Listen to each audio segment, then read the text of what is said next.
was a long time, I suppose, for someone.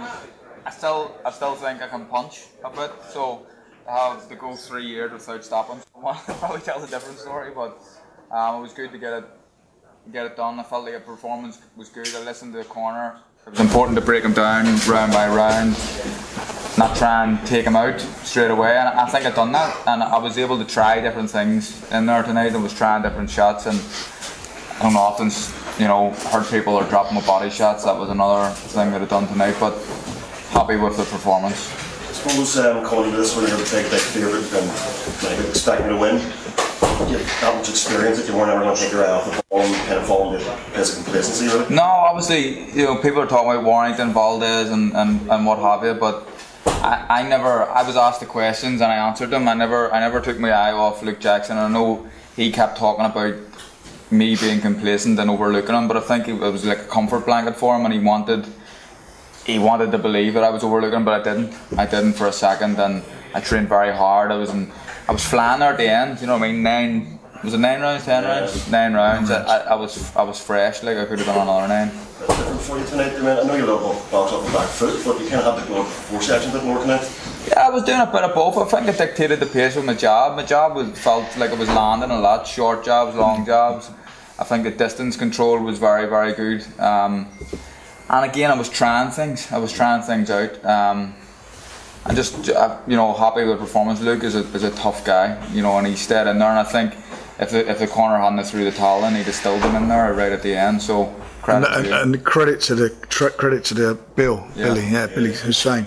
That was a really good call from him. I think you could see it actually before he came out felt around. I think he can't be calling his hand with it. You can't tell him that. Yeah. He's wanted to come out. It's good preparation for a Warrington fight, wasn't it? Yeah, of course. I know it's going to be a different story. Josh Warrington is a different task altogether. I think that he's riding on the crest of a wave at the minute. He had the biggest win of his career against Selby. It's a good fight. It's not an easy fight, but I believe it's a big fight, and it's a big fight, especially in the UK and Ireland.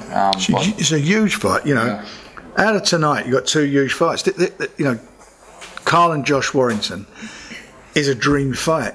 That's a fight. Both have got well supported, great sets of fans. It's going to be the atmosphere. You can imagine what the atmosphere is going to be like. It'll be electric, but it will be a great fight. You know why? The styles, the will to win. They're both top of their game. It's not an old guy fighting a young guy. They're both, in their prime.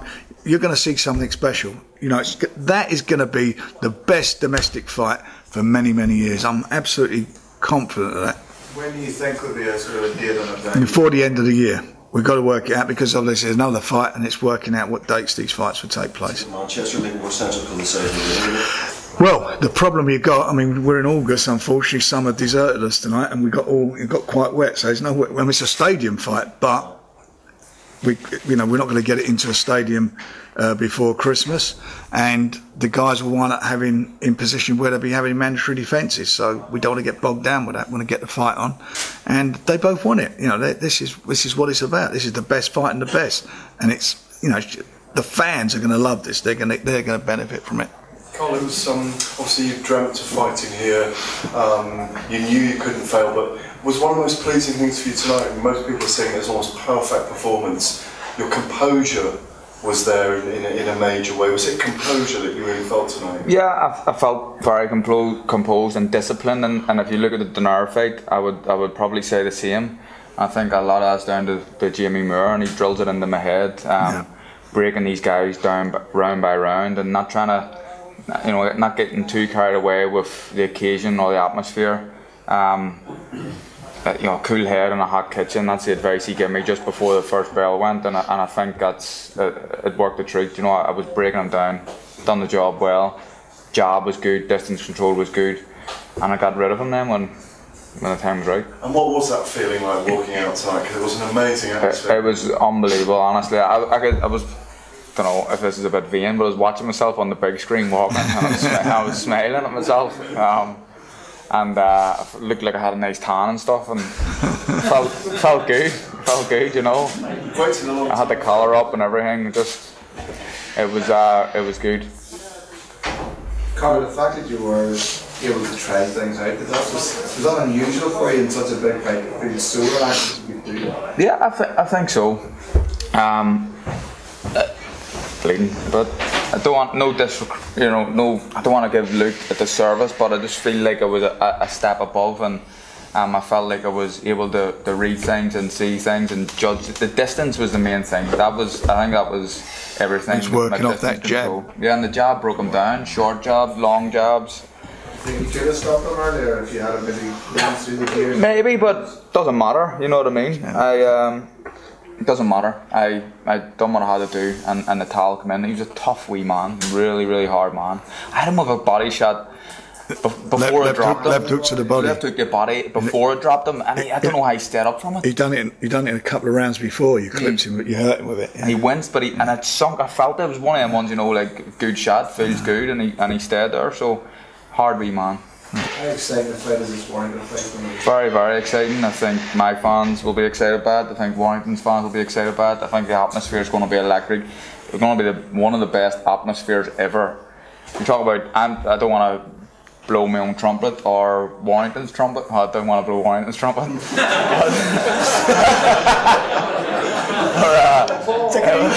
He'd like to film it. It would be an unbelievable. I think it would be the best atmosphere, and too small to come back to. So it needs to be the right time of the year. It needs to be the summer months. So you never know. Take one fight at a time. I'd like to fight Warrington. This is the most active I've ever been in my career. I'm talking about, you go right back to the start, 2009 when I turned pro. I think I'm fighting in 12-round fights, and I'm more active now than I was then. This is what I want to be. I'm a you know it makes sense. Of course, yeah. I want to fight. I'm a boxer, professional boxer, and I want to fight. And yeah, I want to do it. I want to keep going. I want these big fights, but to come back to Belfast, it would need to be next summer. You couldn't come back to Belfast in February or whatever. So you never know. But back here, I want to come back here. I love it. Love that. Would we see this being a rematch, a possible trilogy?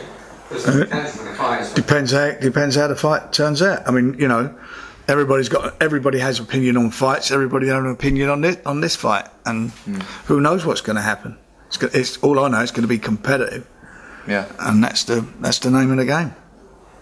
You wouldn't rule out Frank coming back here then in a year's time? Yeah, of course I love it here. I mean, we have the best time, don't we? It's we have a good drink. We go to nice restaurants, and we enjoy what we're doing. And more importantly, we come in and we put fights on in venues where the fans are so knowledgeable and so appreciative. That's the thing about it here. I mean, they're so knowledgeable.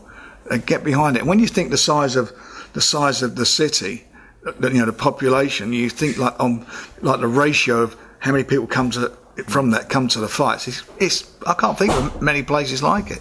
I looked out tonight. Stevie Ward was fighting at whatever time, 7 o'clock, and the crowd was. You don't get that anywhere else. They're not in to watch. They just come in for the main event. Yeah, they come early and they're brilliant boxing fans in Belfast. Yeah. Carl, you said is there a build-up to this fight that you feel in your prime? Is that tonight cemented in your mind that you're... Yeah, I knew it. I knew already, but it's about proving to other people. Not that I need to prove to other people, but now they know. I was relaxed there. I was very, very relaxed tonight. Jimmy, have you rate that performance as the best Carlos produced, or was Daenerys better? It's difficult to assess whether he's better than Daenerys, but I think he's better. I think he's got a better performance as well, which is consistent, isn't it? Yeah, of course it is. But he's shown improvements tonight in certain aspects, adding to his style, which is, at 31, you don't want to change someone, but there's always room for improvement, and he's getting better, which is a scary thought. I think you'll see the better performances will come against the better opposition, because even though that was a massive occasion tonight, Luke Jackson wasn't a danger man in that sense, even though he was a very good, solid fighter. So I think, Carl fighting on adrenaline when he knows he's up against it will be a different animal. Would you say this approach the level of your first fight with Santa Cruz? Say it again, sorry. Was this on the level for you, your performance as the first fight with Santa Cruz? Yeah. Again, it's hard to say. It was a different performance. Santa Cruz, again, I don't want to sound disrespectful to Luke Jackson, but Santa Cruz is a much different fighter than Luke. And that was a big big win for me. But this occasion was bigger, even in Santa Cruz, Windsor Park. You know what I mean? And this is something I've thought about for a long time. So there could be no slip-ups, and Luke was entitled to perform out of his skin there tonight. You know, because there was no pressure on him there at all. But he tried, didn't he? He was game as anything. Very game. And other guys would have fell over and folded, but he was still there. I could see him wincing. You know, I was hurting him. I knew I was hurting him. And he had a little wince, and he'd come straight back. A tough boy. You say you were nervous, Carl, before. Did those nerves? Where did the nerves go? I was nervous. I was weird. I was nervous when I was eating dinner tonight. I'm not usually nervous that far out, but in the change room, look, there was cameras and stuff in the change room. You may have seen it. It was relaxed. The boys were singing and messing about and telling jokes, and that's the atmosphere that I like. So in the change room, the nerves were gone, and when I was standing on the ramp, I was just ready to do a job. Oh, you'd be disappointed for Paddy, obviously losing his fight. Yeah, I'm gutted for him. You know, I really believed he was going to win, and I'm getting reports back after each round, and everyone's saying he's winning the fight well, he's doing well, and I haven't seen it yet, but it sounded like he got crunched with an almighty body shot, and he said I went to see him, and he says it was a crippling body shot, and that was it. And Paddy dared to be great, you know what I mean? He went and he fought for a world title in his 6th fight against a very good fighter, and he can come back again. I know he'll be disappointed, and I'm disappointed for him, but Paddy Barnes can come back and win a world. It was only 6 fights in. He's still a lot more to give, and he was winning the fight up until that happened. Body shots. The fellas on the undercard had more fights than him. You know, when you look at it, and they were you know, in 8 rounders and 6 rounders. Is he okay with Saul that he got stretched out at one point from? Yeah, I haven't. I've heard that he's okay. I don't want to talk. It's about good. He came back to ringside. He came to ringside. Yeah. Jimmy, what specifically did you feel he added to his game tonight? What were the things that you? The body snatcher. I think, you know, I've said it loads of times ever since we started working together. I don't want to change him. He's a phenomenal fighter anyway, but I wanted to add to it, and one of the things what I felt like he could improve on was body punching. I think I'm a big believer in it. I think he's a vital part of anyone's makeup, especially when, you know, top world level. That can be a big difference between you know, winning a close decision and losing one. So he's. I think when you're adding to someone's style, it takes time to sink in and gel, and for it to become second nature. And it just started to click tonight. You could see, especially in this camp during the last 12 weeks, you could see he was hurting people sparring with body shots, and that was. I firmly believe that the reason he got Jackson out of there tonight was the body work, because you could have hit him in the head all night long. Yeah, he did. Anyway. So that's the reason he got the stoppage tonight, I believe. It's been nearly a year that you and Carl have been together now, Jamie. How pleased are you with what you've managed to achieve in this first 12 months? Yeah, obviously I'm over the moon. He's come out of the blue, and you know, I still don't really class myself properly as a trainer, even though it sounds mad, but I just feel like I'm helping the lads achieve whatever they want to achieve. Honestly, that's honestly the way I look at it, and yeah, it's going great. You know, we've had a great 12 months with some big wins. Martin Murray, Jack Catterall. He's a good trainer, don't worry about that. Yeah, Rocky Fielding, and I'm still only 20 years old. He's been clocked. The situation, Frank, with the WBO title in terms of Valdez. Well, we will see what happens. He's supposed to. I don't know what's going on with him at the moment. I don't even know where he's going to stay at that weight. So we'll see. We'll see. But you know, we can't wait around for him. That's not where we're at. Well, presumably, Frank, you're saying if the fight between Carl and Josh is this year, it would have to go indoors. Yeah. Yeah. So it would be Manchester or London. Yeah, it'd be a big indoor thing. 20,000. Yeah, whatever it is, it'd be sold out, and that's it. That's where we're at. What would you favour, Carl? Doesn't matter, to be honest. I think Manchester, London, probably the 2 biggest arenas they couldn't be in. So either or doesn't really matter. Manchester's closer, to be honest. Easier access for. Adopted Mank now as well. Aye, it's only down the street from where I train. So big Man City fan as well. I'm not.